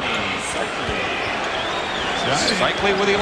You know, look at Phil Jackson over there. He knows that they have not solved that defensively. I talked earlier about the high pick and roll has to be solved with the 2 guys that are defending out high. If you're going to wait for the guy inside picking up to solve it, you're always going to give up something juicy. That foul was on Glenn Rice, his 4th. He goes out. Keith Askins is in. Also, Kevin Edwards coming in for Miami. And Alan Ogg replacing Cycli. And Scott Williams has come on for Chicago, replacing Horace Grant. Well, right now, the Miami Heat has really got to play some great defense because they don't have much offense on the floor. This could be a very dangerous period of time for the Miami Heat. Again, the Bulls go into Jordan, and again he delivers. He's got 38. 13 of them field goals. He turned and said something to Kevin Lockery. I don't know what it was, but they had a good relationship when Kevin coached him here in Chicago. And corrected 17 field goals for Jordan so far in the game, and a timeout taken with 2:51 left in the third. Okay. Back with you in our Atlanta studio. We'll send you back to Chicago Stadium in just a second. Let's update what's going on at Madison Square Garden tonight. The Knicks and the Detroit Pistons, and it is all New York Knicks playing at home. Temper here, because there was a huge run by the Knicks, about 22-4 in the third period. Bill Laimbeer really didn't do much to Patrick Ewing, though Patrick wants a piece of him. Line forms to the left. Detroit and New York playing in the third period, 76-49. The Knicks with the lead over Detroit. Now let's go back to Chicago Stadium. Jim Durham and Versace. All right, Ernie. Man, what a ball game in New York. You would not expect the Knicks to be winning so handily. Well, you know, people don't realize this, but New York had beaten straight before they lost to him twice this year, and they beat in the times that they beat him 6 straight. They had Vinnie Johnson and James Edwards, and you're just not going to have Patrick Ewing go 4 for 20 every night. Miami down 11. 2:46 left to go in the third. Long driving on Williams. Grant Long has 8. And the Heat staying right in it, only down by 9. Kevin Lockery famous for this half-court and full-court presses. 2-1 zone press, trying to create the Bulls. What you want to do with your press is you want to say, okay, we're not going to guard you as tight, but you're not going to be able to say who exactly gets to shoot the ball. Chicago to throw in. That foul was on Keith Askins. Jordan, a quick spin out and dunk. Well, Aaron Ogg has got to come across the lane, sacrifice his body, try to pick up a charge. You can't stand on the other side of the lane when Michael Jordan's heading for the basket. If he wants to stand and watch there, he should buy a ticket. 3-try miss by Smith. Rebound Scott Williams. And now Chicago with it, up 11. Michael Jordan, by the way, has 40.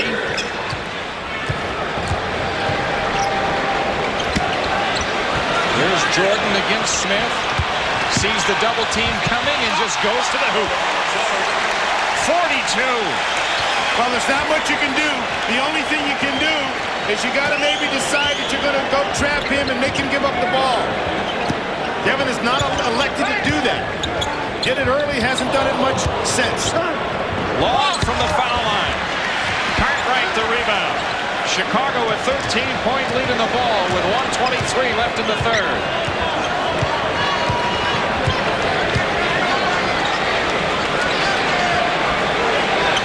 Jordan around a Paxson screen. Edwards has him. Michael zips the pass off to Pippen. Shot clock at 1. Scott Williams on a bailout. And the rebound to Edwards. Not a French pastry on that exchange. Grant Long being guarded by Paxson. He says, clear out, let me have this little guy. Now it's Edwards off the drive, and Jordan a reach-in foul. That's his second. First on the Bulls in the last 2 minutes. See, one of the things that I really love about this Chicago team is they play the game together. They play it totally unselfishly. Right there, you saw a good example of the kind of unselfishness that exists on this team. As soon as Michael Jordan reached in and that whistle blew, Scott Williams put his hand up and said, call the foul on me. Edwards gets another. Jordan getting a rest. Craig Hodges is in. 42 points, 8 rebounds, and 6 assists for Michael Jordan. Chip Schaefer, the Bulls trainer. Looks like they're wrapping a leg in ice. Chicago up 12. John Paxson at the controls, guarded by Smith. Pippen with a pick from Purdue. Now Cycli has Pippen. 8 on the clock. Hodges for 3. Rimming, no, and the rebound to Cycli. Kevin Edwards outside to Rice. Right back to Edwards. Oh. Fight, it's Cycli. Now it's out of bounds. Which way? The Bulls have it with 14.8 left. Well, credit Rony Cycli with some terrific effort there. He just couldn't get the ball down. He worked it. He was doing a yeoman's job in traffic rebounding. Got a couple bangs at it, but just couldn't get it to drop. Bimbo Coles is on for Miami. Smith getting a rest here. And then, of course, during the timeout between quarters.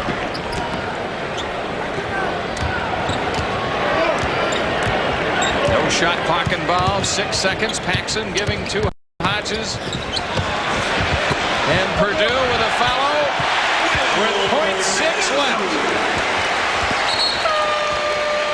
After 3, it's the Bulls in front by 14.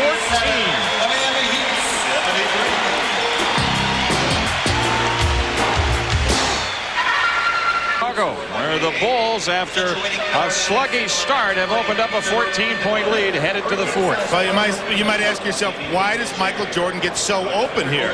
Well, Alan Ogg is moving over to pick up Scottie Pippen inside because he was worried about being illegal. Didn't come across the lane to help. And Michael Jordan shot a warm-up dunk. He has scored in all shapes and sizes tonight as he returns for the 4th quarter. Michael Jordan with 42 points. Scott Williams stays in. So does Purdue. In the 3rd, Chicago outscoring the Heat 27-20. What's interesting is Michael Jordan has all these points, but they've come in kind of a blending way. They just seem to have come in the natural flow of the game. Not that he's not asserting himself.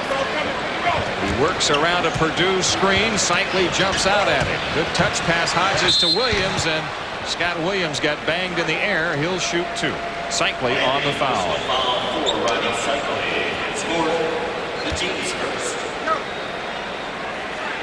Oh my, the Knicks continue to pull away from the Detroit Pistons in the 4th quarter. I would say the first team to 85 will win that one. Right. JD, I think it's going to be a bizarre series. You might see a blowout on one court, and then you might see a blowout on another court. Neither of those teams are very consistent offensively, so they don't really know from night to night what kind of production they're going to get. You know the Detroit Pistons have to get 45, 50 out of their guards. They just can't do that every night, and they don't get it, then they're very susceptible to being beat.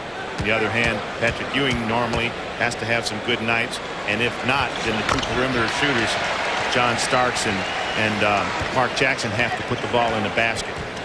That free throw made by Scott Williams, the first for him after missing 3 in a row. Keith Askins on the drive, leaves it for Grant Long. And the rebound to Williams. Now it's Jordan at the controls. Good punch into Purdue. Wonderful pass. Absolutely wonderful. The Chicago Bulls have their biggest lead of the game at 17. We near the 11-minute mark for the 4th quarter.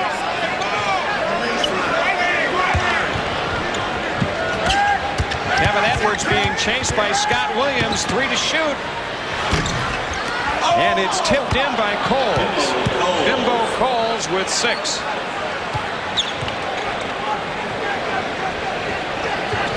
Miami double teaming the ball. It's Armstrong trapped, and the pass is stolen by Coles, and Hodges trying to take the foul out on the floor. Gets it done. Chicago personal foul 14. Watch the passing here.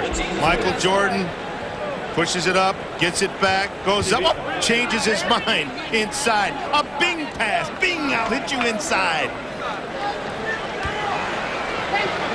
The Heat thinking that there should be free throws here, but the officials saying no, the foul occurred out on the floor. I tell you what, I've gained a lot of respect for this Miami Heat team. No matter what the score is, they've come out and played with a great deal more poise than I thought they possibly could. And I think the Chicago Bulls have gained some respect for them as well. I don't know if that's good news or bad news. I hear what you're saying.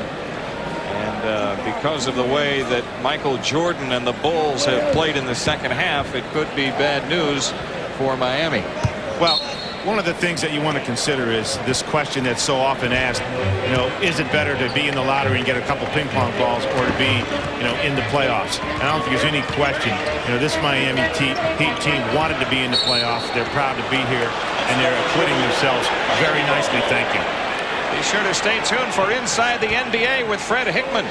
He'll have scores and highlights from tonight's action inside the NBA coming up following the Clippers and the Jazz from the Delta Center. Phil Jackson's Bulls turning it over, and Miami down 15 as we near the 10-minute mark for the fourth, trying to cut into that deficit. It's Rice against Jordan. And the foul call on Michael Jordan. Well, you don't see that very often. That's the hand-checking foul. That's kind of a friendly warning from Daryl Garrettson. See the hand check? You see the hand on the hip there? That's not much of a foul, but he's impeding his progress, and he's just saying, hey, I'm not going to allow that. Glenn Rice connecting. Rice with 15.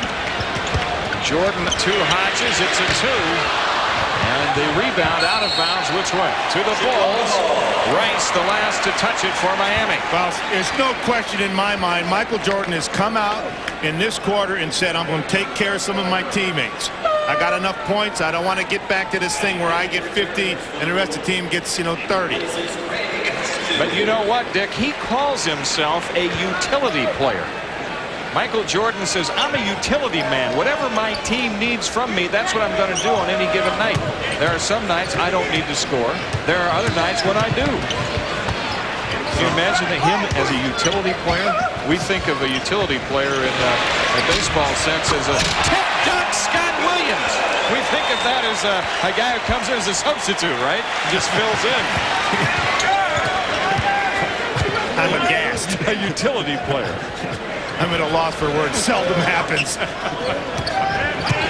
Getting down the lane is Edwards, and he finds Grant Long.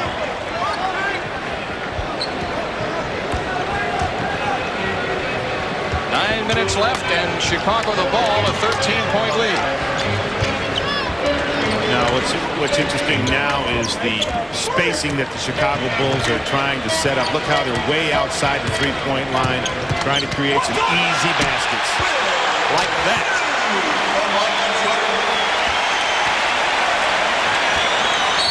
Offensive foul.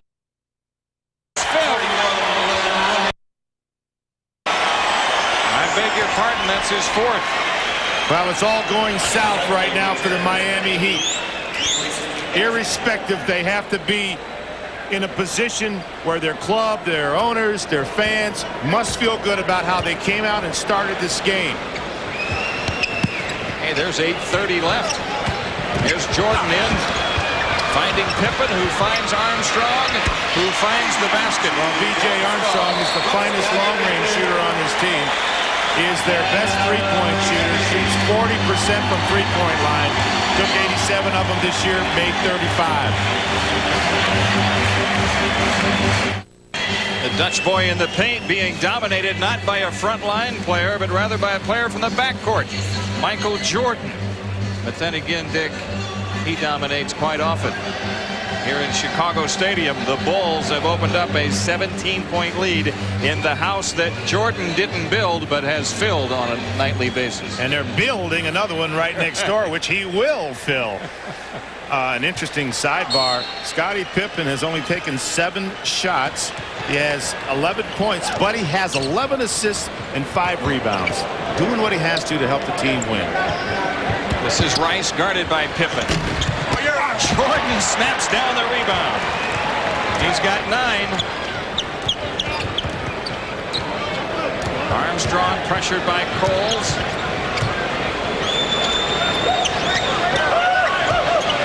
Scott Williams guarded by Long. 6 on the shot clock. And Ronnie Cycli has the miss. Miami down 17. Glenn Rice looked like he got fouled by Jordan, no call. And Rice looked like he got fouled again, no call. Yeah, that's a little discouraging.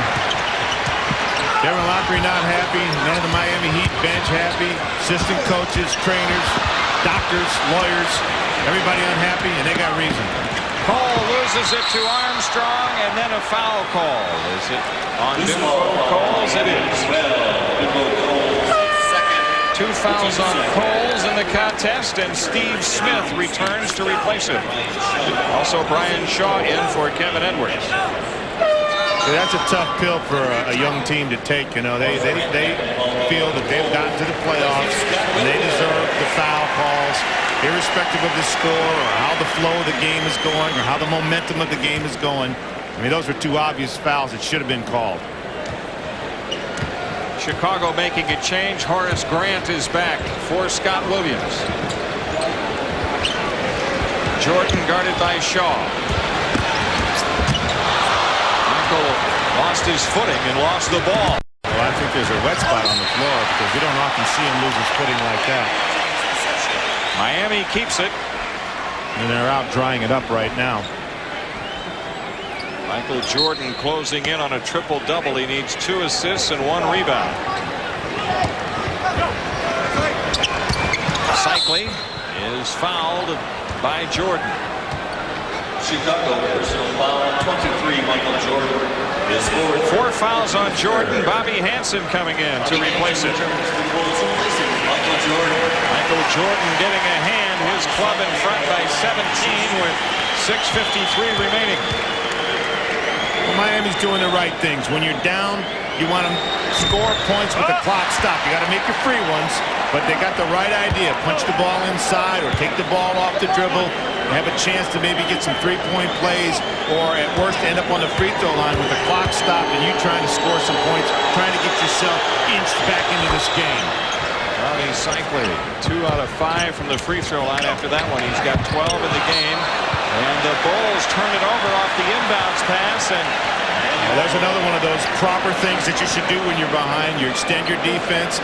They've been doing it intermittently throughout the game. They really need to do it now. They extended it all the way down to the baseline, got themselves a turnover. Miami with a chance at 3 points this trip. Cycli operating on Purdue. Well, that's something I thought that they should have incorporated into things that they were doing offensively earlier in the game. Ronnie Cycli was rather passive throughout most of this game. B.J. Armstrong leaves it for Pippen.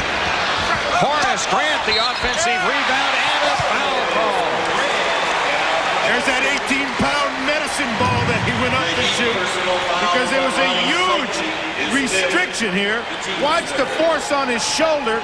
The ball's going to go inside, and the reason this guy is so good is that he is so strong. Now watch here. Look, how can he get up there?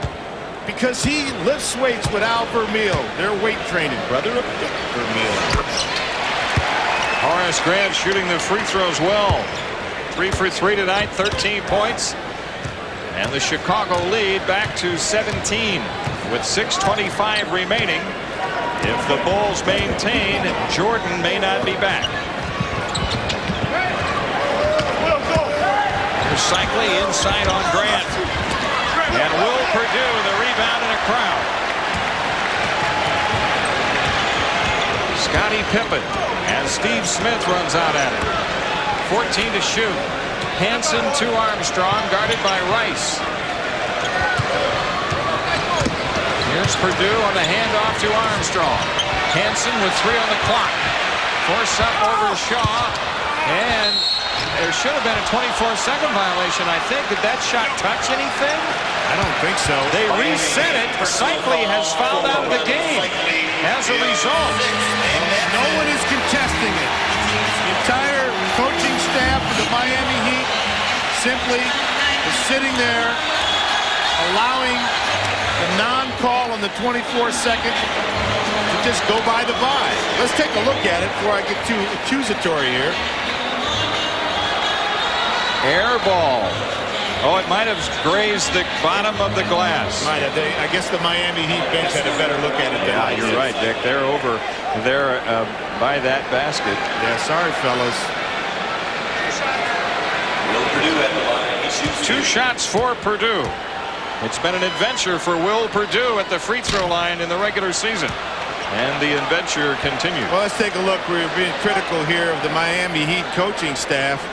I don't know. Well, I guess it did catch the bottom of the backboard there, yeah. They had a good look at it. So Perdue splits him. He's got 9. That's double his regular season average. His 18-point lead for the Bulls, the largest. Shaw guarded by Armstrong. Hansen runs out at Smith. Shaw from the perimeter. Brian Shaw has 12.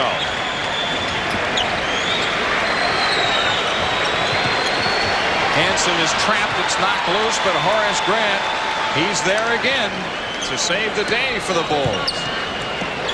This Heat team scratching and clawing, hanging in there, playing proudly, challenging shots. Perdue, the offensive rebound. Will Perdue with 11. He's got 6 rebounds and 3 blocks.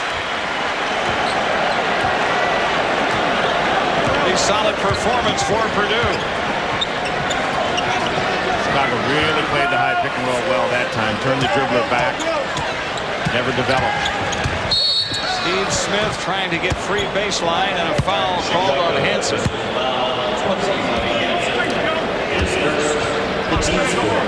Fourth team foul on Chicago.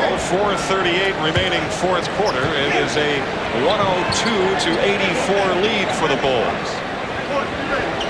Smith for 3. Book it. I mean, this guy is going to be some kind of player in this league. Miami 5 for 12 from three-point country. We got an offensive foul called on Perdue, who was making the catch and delivering the pass at the same time.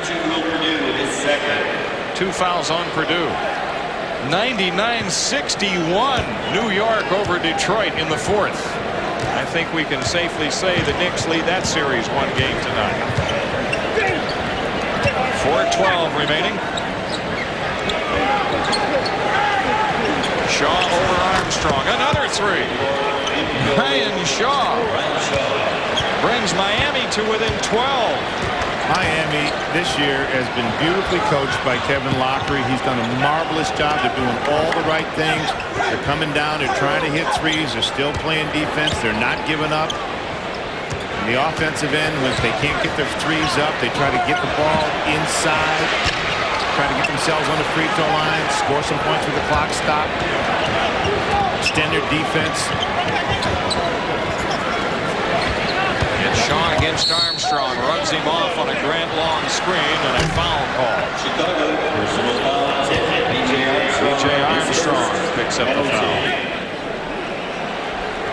Well, tomorrow on TNT at 11 a.m. the Saturday shootout featuring Westerns all afternoon. The conquest of Coach Heat's Gun Fury and the Devil's Doorway.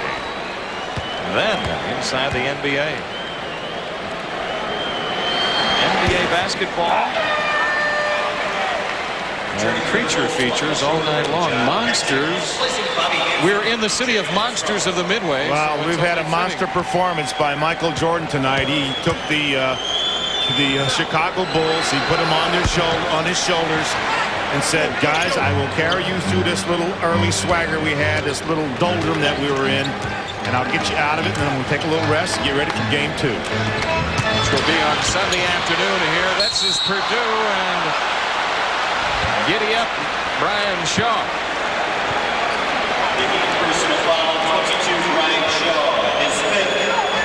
Well, the reason you're going to have this little giddy up performance here is because of a good head and shoulder fake by Will Perdue. And look at everybody move over there, including Will Perdue, trying to help out and didn't want to see anybody get hurt. Now, this is as fine a game perhaps as Will Perdue has played for the Bulls this season. Now, it's not equal offensively to his season high of 16 points, but he's been a real factor. He's got 13 points in the game. Well, I get to see Chicago a lot. I live here. And I've watched this guy develop. He's a very serious-minded basketball player. He hopes that he's the center of the future for the Chicago Bulls, and he's preparing himself. Shaw went a long way without a dribble. Pippen comes out with it. The Bulls with Jordan and Paxson. The starting backcourt back in there with 2:52 remaining.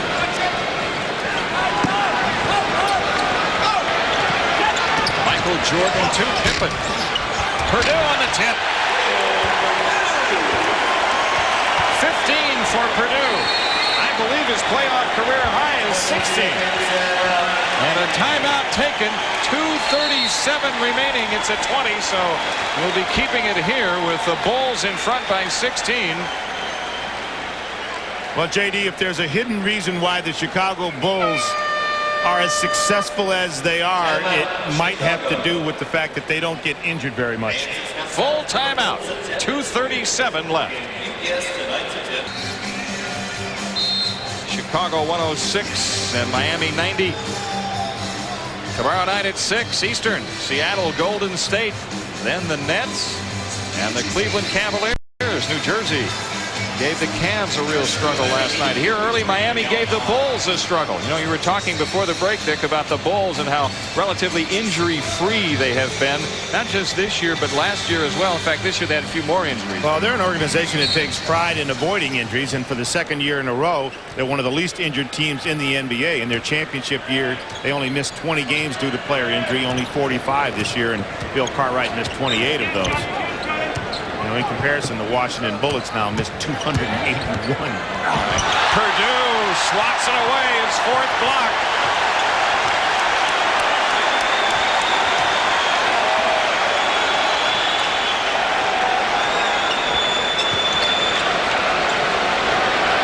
Jordan looking inside. It's Grant. Now Jordan from the outside. Brian Shaw, the Heat rebound. Inside of 2 minutes left in game one. Glenn Rice around the pick by Alan Ogg. And he is fouled. Rice to shoot 2. In the playoffs, when two teams are playing each other and there's all this dissecting and bisecting because you are playing in a 5-game series or a 7-game series, look for subtle changes. One of the changes that you might expect in game 2 of this series is for Kevin Lockery to maybe play Glenn Rice at the small forward. He told us today when he plays the small forward, he has a tendency to take the ball to the basket a little bit more. Really today, Glenn Rice played a one-dimensional game. That drive that you saw him take, which ended him up on the free throw line, was one of the first ones that he took all night. Yes, he was in early foul trouble, but I think he needs to add that dimension to that beautiful jump shot that he has. It's a 14-point lead for the Bulls this trip with 1:40 left. That score you saw, Detroit losing to the Knicks. 109-75. We're told that that is the lowest offensive output by the Pistons in the playoffs. Michael Jordan has 44. Well, if there was a name for that dunk, I'd call it the sandwich dunk. He was located directly between two people, soared into the air between them. The baloney came out of the sandwich and dunked the ball. Rice being picked up by Horace Grant. The 3-try by Rice is short. Jordan throwing ahead to Grant. Horace Grant with 15. Now it's Jordan again coming up with a steal. Paxson to Jordan for the finish. 46. For the man who holds the NBA playoff record for points in a game. Alan Ogg, Jordan the rebound, his 11th. He's got 9 assists. Okay, this is mop-up time. This is the crowd time. But look at Kevin Lockery. Cool as can be. I've been here 62 times. This is only one game. We played pretty darn well. I'm going to be talking to you guys about it when I get down to that locker room. No basket for Will Perdue. He will be shooting 2, however. John Sunbold on the foul. Jordan out of the game now. He will not get the triple-double, but he had a Michael Jordan-like night in getting the Bulls pointed in the right direction. And it was the flood of Michael Jordan that proved to be the demise of the Miami Heat on this night. The flood of points. Right. It was a flood of points. Will Perdue shooting for a new playoff career high with his second free throw. Pippen getting a hand as he heads out with 33.8. Again, the Miami Heat really played well. They've got to be very proud of how they played, and the Miami Heat is going to be a much more confident team in Game 2 on Sunday, and an incredibly more confident team when they get back to the Miami Arena. Where earlier this year they played the Bulls a 2-point game. 21.1 remaining. Sunbolt off the inbounds, hitting the side edge, and Perdue another rebound. The Bulls can freeze it out. Scott Williams for three. He knew where it was going to end up. He went for his own rebound and lost it out of bounds. So Miami with it. 6.8 left. And the Heat are going to let it run out. John Morton for three. We've had a foul call, I believe. Or did we? Wait a minute. Had a foul call. Chicago personal foul 20, Bobby Hansen. It's on Bobby Hansen. Are they going to shoot the free throws? They are. They're going to beckon John Morton back. Proud of his team. And we have Michael Jordan heading over to talk to us. So the Bulls step out with a Game 1 victory. It was a little struggle for Chicago, but thanks to Michael Jordan, as we mentioned, he got them going in the right direction, and they were able to cruise in for the win tonight and move on ahead in this series 1-0. The free throws by Morton now give us the final score of 113 to 94. Chicago Bulls 113. Now the final score was rather lopsided, but it was a much closer game than that, especially so in the first half. And we've asked Bulls guard Michael Jordan to stop by and visit with us here on the post-game show. Michael, I mentioned at the end of the game that you guys got off to a sluggish start, but you got them pointed in the right direction. You sensed that your team needed some offense from you, and you were certainly able to deliver. Well, I can sense everybody was a little nervous, even though we tried to be as confident as possible coming into the game, because it's a lot of high expectations here in Chicago because of what we did last year and what we've done in the regular season. So I think the shots were a little light, a little tight, long shots, short shots. So, I took my leadership in terms of offense to try to loosen things up. Is it more difficult to defend a title or to win it the first time? I think it's really fun because the expectations are there and the challenges are there. So you can't fall asleep. You got to step on the court and be ready to play. I thought I detected on the countenances of your teammates and maybe even you a little swagger, maybe some preconceived notions about this team that you were playing. It is, after all, their first entrance into the playoffs. It is, and you try to use that as a motivational factor. Use the first game as some type of a message to send, if possible, that it's not going to be as easy as they may think, and it's going to be a tough series, and hopefully we can keep things going. Well, I thought that it looked like there was a little overconfidence on the Chicago Bulls' part, and it looked like you sensed it, and you said, let me set an example here, and you had that one dunk. I told him if that dunk had a force meter on it, it would have broken it. Yeah, I guess that was true. I mean, it's hard to come in and try to take this team lightly. You got to, it's a little swagger involved, especially with our reputation preceding us a little bit, but somehow you got to play through it, and hopefully this first game is out the way. We can kind of settle down to more evenly played games. Well, there's no question you got the ship righted. So far. MJ, all the best. Thanks, guys. All right. We'll be back in Chicago Stadium in a moment. Way to win going away and take a 1-0 lead in this series. Tonight's Budweiser player of the game, Michael Jordan. What a night. 46 points, 11 rebounds, 9 assists, and he was 21 out of 34 from the field. Well, he had an electric game. There's no question about it. He felt that he needed to step up because his team started rather sluggishly. And the reason that he had this explosive night was because he felt they needed some inspiration, and he gave it to them. NBA playoff action continues on TNT. The Los Angeles Clippers and the Utah Jazz. For Dick Versace, this is Jim Durham saying good night from Chicago Stadium.